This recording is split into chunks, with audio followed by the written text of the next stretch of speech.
Je suis Vincent, ouvrier d'État en pyrotechnie au sein de DGA Essais de Missiles, site Gironde. Dès l'instant où il y a de la matière dangereuse, pyrotechnique, moi et mon équipe, on intervient, que ce soit de la réception jusqu'à l'élimination. On participe à rendre les munitions moins dangereuses pour nos forces armées.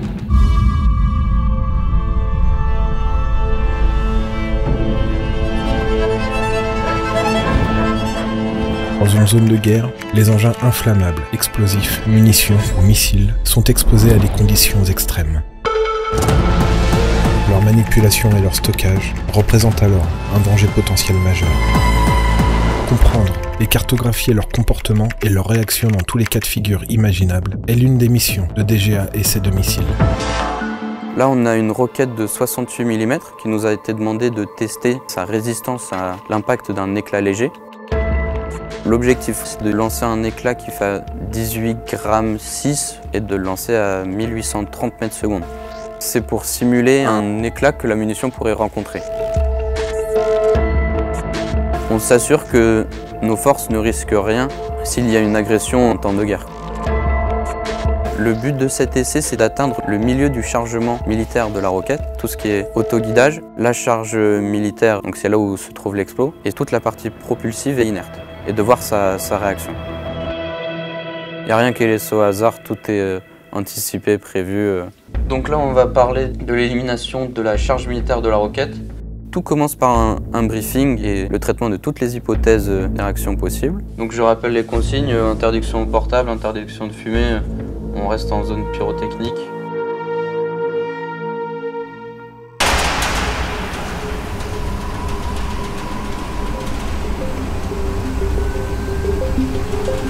Pour atteindre une certaine vitesse, on doit réaliser une cartouche.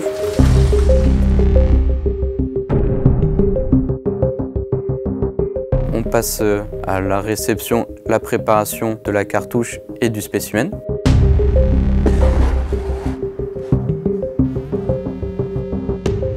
On se mesure au crit pour pallier à l'électricité statique, pour éviter de faire réagir la poudre.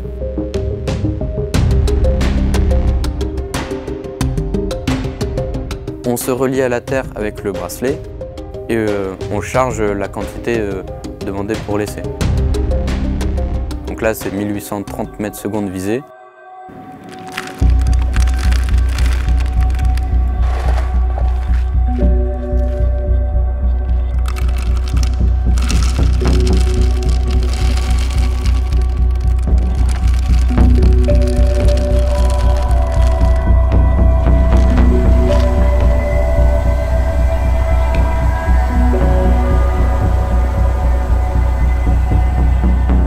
On referme le tout, on étanchéifie et on remet tout en caisse prêt pour l'étuevage.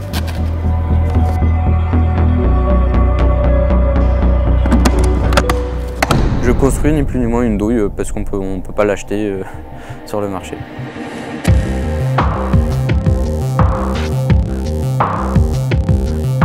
Donc là après on va préparer le canon juste mécaniquement parlant. C'est un canon à poudre et non à gaz.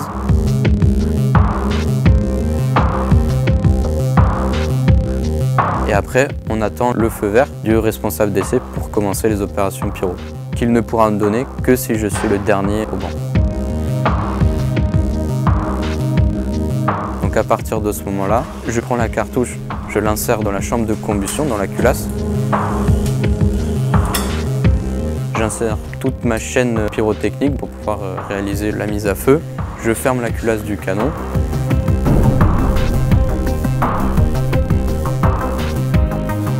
Raccord électrique, parce que c'est un canon piloté à distance pour garantir en plus la sécurité, comme ça on est tous évacués. Et tout ce qui va être surpression, tout ce qui va être capteur est mis en place, tout est calibré par rapport à cette munition.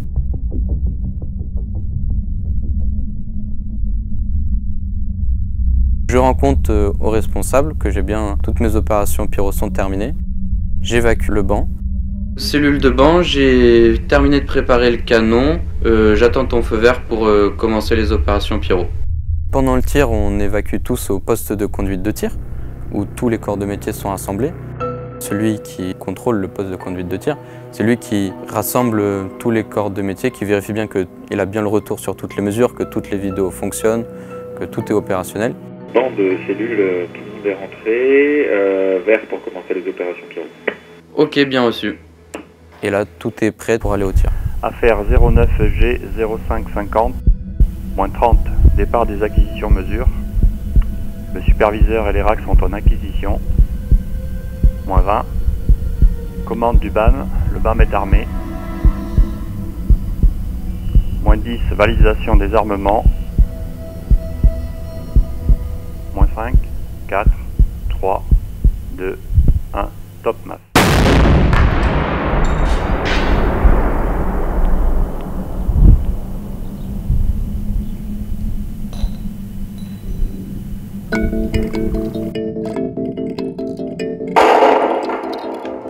Nous, on exploite les vidéos et les mesures qui sont à notre disposition pour essayer de simplifier un peu notre recherche après. Moi, je ne peux pas réaliser d'essai s'il n'y a pas de mesures. Et les mesures ne peuvent pas réaliser d'essai s'il n'y a pas de spécimen pyro. Donc ça, c'est valable pour les optiques, pour les mécanos, pour tout le monde. C'est un travail d'équipe, voilà, on tourne tous dans le même sens pour notre objectif commun, c'est la réalisation de l'essai en toute sécurité. Donc après tir, c'est la première des choses qu'on fait, on neutralise le canon. Par principe, même si le coup a été tiré, on ne passe jamais devant la bouche d'un canon. Je m'équipe d'un masque parce qu'à l'ouverture de la culasse, on se prend tout le retour de fumée, des résidus de combustion de la cartouche.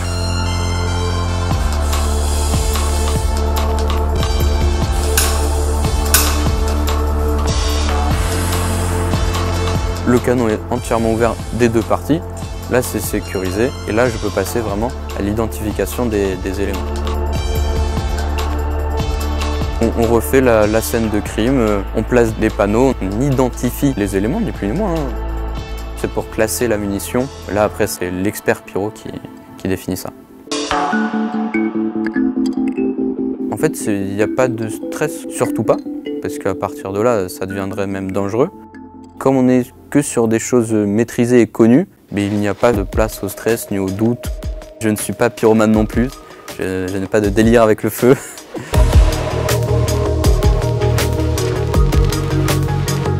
On passe un concours d'entrée, hein. Sauf que là, la petite spécificité, c'est qu'on a une formation qui est étalée sur 1 an, où on a toute la base de la pyrotechnie. On parle de petits calibres, de gros calibres, de missiles, d'explos primaires, secondaires, enfin toute la base du métier, tout ce qui est sécurité aussi. Comme ça, tout le monde a le même tronc commun. Et après, ça s'apprend sur place avec les personnes qui nous forment. Il faut compter vraiment 3 ans de formation pour être autonome. Et même encore maintenant, je continue d'apprendre parce qu'on voit tellement de munitions différentes qu'on en apprend tout le temps. Donc, si c'était à refaire, je le referais. Il y a encore plein de choses à vivre et à découvrir au sein du ministère.